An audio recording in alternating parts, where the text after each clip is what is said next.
Number 1. Esteban Carpio. Esteban Carpio was seated inside a third-floor interview room at Providence Police Headquarters on the morning of April 17, 2005. He was not under arrest for murder at that moment. He was being questioned as a suspect in the stabbing of an elderly woman that had occurred the previous day. The setting was controlled, the building secure, and the interview was proceeding as a routine part of an active investigation.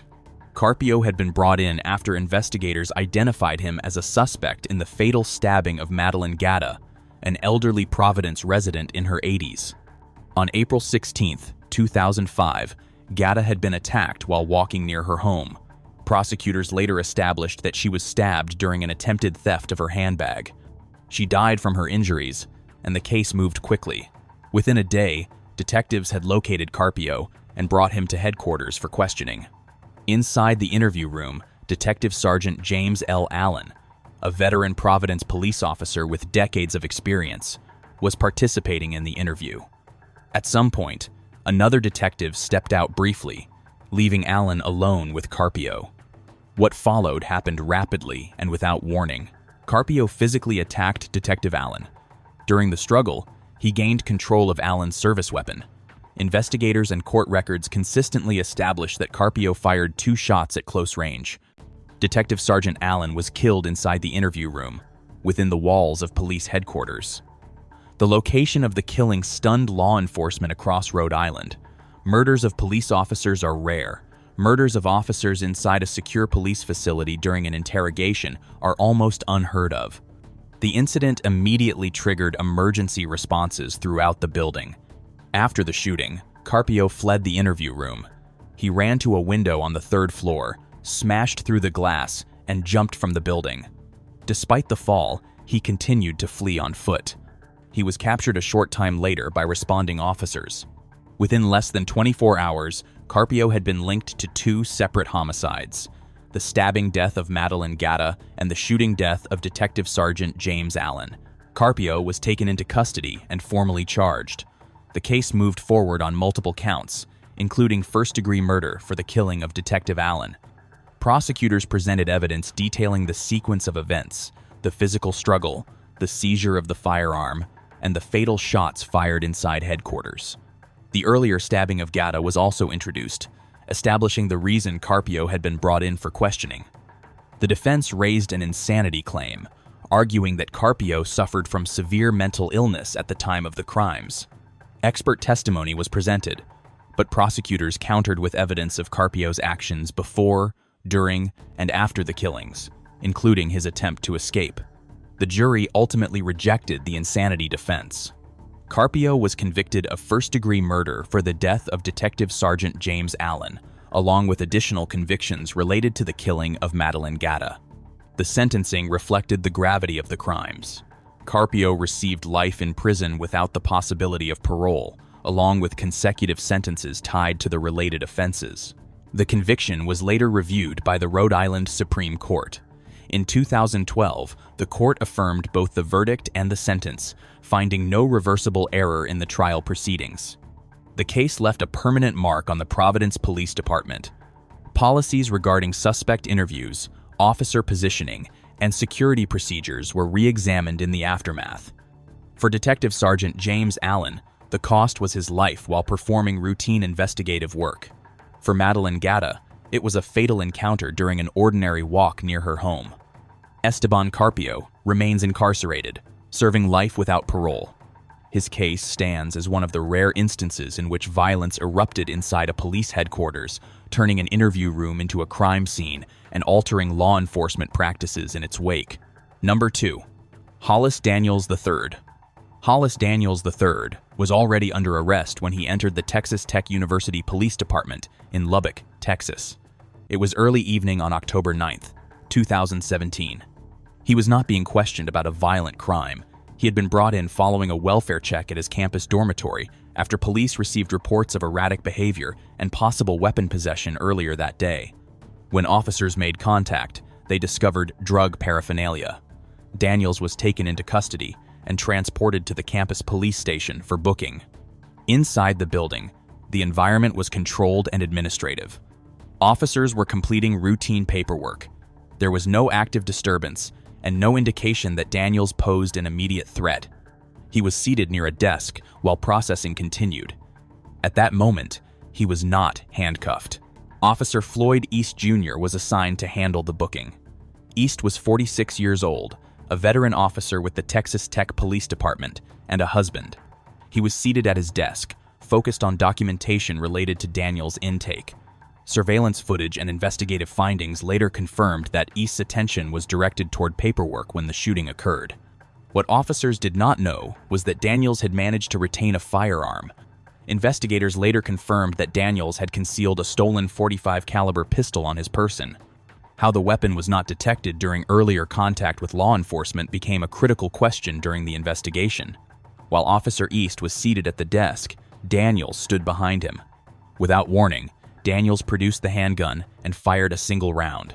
The bullet struck Officer East in the head at close range. East collapsed at his desk. There was no struggle and no verbal exchange. The shooting occurred inside the police department itself, during routine booking, carried out by a suspect already in custody. Daniels stepped over the fallen officer and exited the building. Within moments, officers discovered East critically wounded. Emergency responses were initiated immediately. Texas Tech University was placed on lockdown as alerts instructed students and staff to shelter in place. Multiple law enforcement agencies responded as it became clear that an armed suspect had fled from inside a police station. Daniels ran from the area surrounding the police department and disappeared into the campus. A multi-agency manhunt followed. Law enforcement searched buildings, parking structures, and nearby neighborhoods as the university remained shut down. Daniels was located and arrested later that night, several hours after the shooting, without further injuries to officers or civilians. Officer Floyd East Jr. was pronounced dead from the gunshot wound. His death marked one of the most serious acts of violence ever committed inside a campus police department in Texas. In the days that followed, investigators reconstructed the sequence of events using surveillance footage, officer statements, forensic evidence, and records related to Daniels' earlier contact with police that day. Prosecutors focused on the setting of the crime and the fact that Daniels fired the weapon while already in custody inside a secured law enforcement facility. A Lubbock County grand jury indicted Hollis Daniels III on a charge of capital murder for the intentional killing of a peace officer. Under Texas law, the charge carried only two possible sentences: death or life imprisonment without the possibility of parole. The case moved slowly through the court system over the next several years. Pretrial proceedings addressed evidence, forensic findings, and the circumstances surrounding Daniels' arrest and escape. Throughout the process, the central facts of the case were not disputed. Daniels had been in custody. He had produced a firearm. He had fired a single fatal shot inside the police department. In February 2023, Daniels entered a guilty plea to capital murder. The case proceeded directly to the punishment phase. Jurors were tasked with determining whether Daniels should receive the death penalty or be sentenced to life in prison without the possibility of parole. During sentencing proceedings, prosecutors emphasized that Officer East had been performing routine duties when he was killed. They highlighted the absence of provocation, the location of the shooting, and the breach of custodial security. Defense attorneys presented mitigating evidence, but did not contest the core sequence of events. On February 24, 2023, the jury reached its decision. Hollis Daniels III was sentenced to life imprisonment without the possibility of parole. The death penalty was rejected.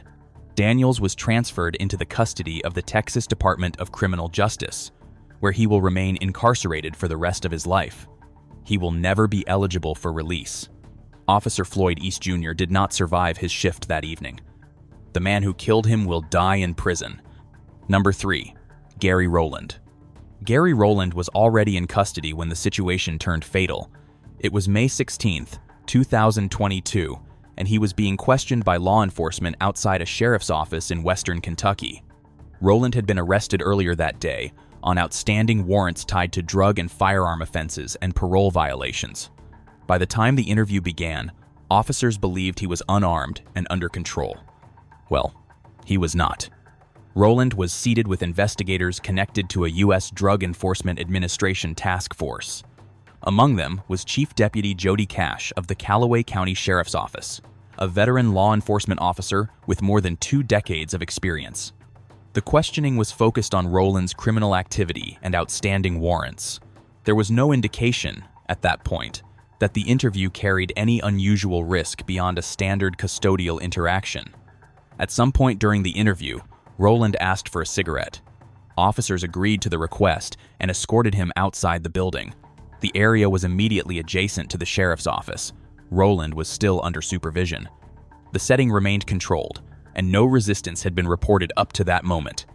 What officers did not know was that Rowland had managed to conceal a handgun on his person despite his arrest and search. How the weapon was missed has been examined by investigators, but the presence of the firearm was not discovered until it was too late. While standing outside during the cigarette break, Rowland produced the concealed handgun. Without warning, he opened fire, striking Chief Deputy Jody Cash. The shooting happened at close range and unfolded in seconds. Deputies on scene immediately returned fire. Marshall County Deputy Donald Bowman and Deputy Brandon Little discharged their weapons, striking Rowland. Emergency medical assistance was requested immediately for both men. Chief Deputy Cash and Gary Rowland were transported to Marshall County Hospital. Despite life-saving efforts, both were pronounced dead. Chief Deputy Jody Cash was 44 years old at the time of his death. He had served in law enforcement for more than 20 years, including prior service with the Kentucky State Police and Murray State University Police Department. At the time of the shooting, he was assigned to a DEA-affiliated task force, working cases involving narcotics and violent offenders. The shooting triggered a multi-agency investigation led by the Kentucky State Police, as is standard in officer-involved fatalities. Investigators reconstructed the events leading up to the shooting, focusing on how Rowland was able to conceal a firearm during arrest and how the encounter escalated during what was believed to be a routine cigarette break. The findings confirmed that Rowland acted alone and that deputies responded immediately once the threat became apparent. No additional suspects were involved, and no further charges were filed due to Rowland's death. The case prompted renewed scrutiny of custodial search procedures and interview protocols, particularly in situations involving suspects with known firearm histories and parole violations. Law enforcement agencies across the region reviewed policies related to smoking breaks, outdoor movement, and secondary searches. For Chief Deputy Jody Cash, the encounter ended a career spent in public service. For investigators, the case underscored how quickly control can be lost, even after an arrest has been made and a suspect appears compliant. Gary Rowland did not leave custody alive. The weapon he concealed and the brief request for a cigarette turned a controlled interview into a fatal shooting, leaving one law enforcement officer dead and another investigation permanently marked by a failure that unfolded in seconds. Number 4. Jeremy Powell. Jeremy Powell was inside Jackson Police Department headquarters when the interview turned violent. It was April 4th, 2013, and Powell, a 23-year-old homicide suspect, was being questioned on the 3rd floor of the building in connection with the recent killing of Christopher Alexander. The setting was a secured police facility. The interview was part of a routine investigative process. What followed was anything but routine. Detective Eric Tyrone Smith, a 40-year-old investigator with the Jackson Police Department, was in the interview room with Powell. Smith was an experienced detective and a father. Another detective was also present during portions of the questioning, according to later statements from police leadership. The interview had progressed to the point where Powell was being restrained, though his exact status at that moment would later become a point of dispute. What is not disputed is that Powell suddenly became physically aggressive. A struggle broke out inside the interview room. During that struggle, Powell overpowered Detective Smith and gained control of Smith's service weapon. How Powell was able to do so became a central focus of the internal investigation that followed. Reports differ on Powell's restraints at the time. Some accounts state he had one handcuff still attached. Others indicate his cuffs had been unlocked during the struggle. Officials later acknowledged that the physical confrontation lasted several minutes before gunfire erupted. At some point during the altercation, Powell fired the weapon. Detective Eric Smith was shot multiple times at close range. Another detective in the room attempted to return fire, but her weapon jammed. She exited the room to summon help. Powell then turned the gun on himself. Investigators later confirmed that Powell shot himself with the same service weapon used to kill Detective Smith. Coroner findings cited in news coverage reported that Powell fired twice into his own body. Both men were pronounced dead shortly after the shooting. The entire incident occurred inside police headquarters, in a room designed for questioning suspects, not containing lethal threats. Authorities confirmed that the shooting was captured on interrogation room video, which was later reviewed as part of the investigation. Detective Eric Smith had been with the Jackson Police Department for more than a decade. He was known among colleagues as a dedicated investigator and a committed family man.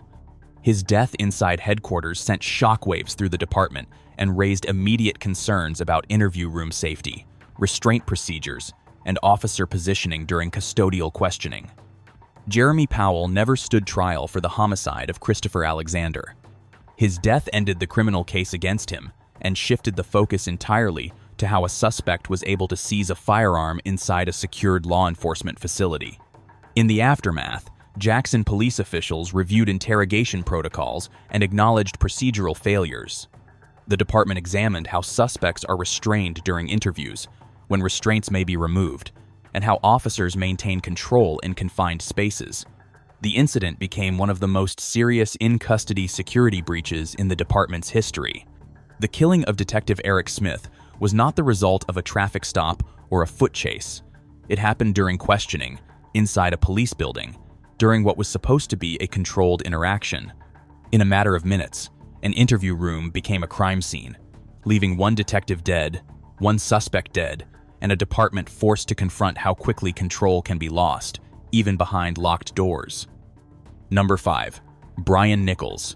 Brian Nichols was already in custody when the first deputy was attacked. It was the morning of March 11, 2005, inside the Fulton County Courthouse in Atlanta, Georgia. Nichols was a defendant, scheduled to appear in court on rape charges involving his former girlfriend. He was under the supervision of sheriff's deputies in what was supposed to be one of the most secure environments in the criminal justice system. Inside a courthouse holding area, Nichols was being managed by Fulton County Sheriff's Deputy Cynthia Hall. Accounts later established that Nichols used that moment to overpower her. During the struggle, he took Hall's service pistol. Hall was beaten severely and left critically injured, but alive.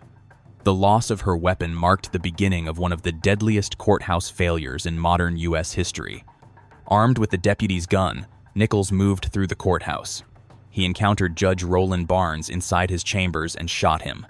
Barnes died at the scene. Nichols then encountered court reporter Julie Ann Brandow and fatally shot her as well. As alarms spread through the building and deputies rushed to respond, Nichols continued toward an exit. Outside the courthouse, Sheriff Sergeant Hoyt Teasley confronted Nichols. Nichols shot and killed Teasley during the escape. Within minutes, 3 people had been murdered, all inside or immediately outside a secure judicial facility. Nichols fled the scene, initiating a massive manhunt across the Atlanta area. During his escape, he stole vehicles and evaded law enforcement throughout the day. That night, Nichols encountered David Guy Wilhelm, a federal customs agent, and shot him. Nichols then stole Wilhelm's truck and continued to evade capture. In the early hours of March 12, 2005, Nichols forced his way into an apartment in Duluth, Georgia. He took the occupant, Ashley Smith, hostage. Smith was held for several hours at gunpoint. During that time, Nichols spoke extensively, and Smith later described how she remained calm and looked for an opportunity to survive. Eventually, Nichols allowed her to leave the apartment under controlled circumstances. She immediately contacted authorities, leading to Nichols' arrest without further bloodshed. The investigation that followed pieced together how a defendant in custody had been able to overpower a deputy and gain access to a firearm inside a courthouse. Security procedures, staffing levels, and prisoner handling protocols were all scrutinized in the aftermath. The case led to nationwide discussions about courthouse safety and detainee supervision. Nichols was charged with dozens of offenses connected to the events of that day. At trial, the defense raised arguments related to mental illness, but prosecutors presented a detailed timeline of Nichols' actions before, during, and after the killings. The jury rejected the defense claims and found Nichols guilty on all counts. In December of 2008, Brian Nichols was sentenced to multiple life sentences without the possibility of parole. The jury did not unanimously agree on a death sentence as required under Georgia law. 4 people were killed as a result of Nichols' escape from custody. The incident began with a single breakdown in control inside a secure facility and escalated into a day-long series of killings that ended only when Nichols was finally taken back into custody. The Fulton County Courthouse shooting remains one of the most significant examples of how quickly a custodial failure can turn a controlled legal proceeding into a mass casualty event.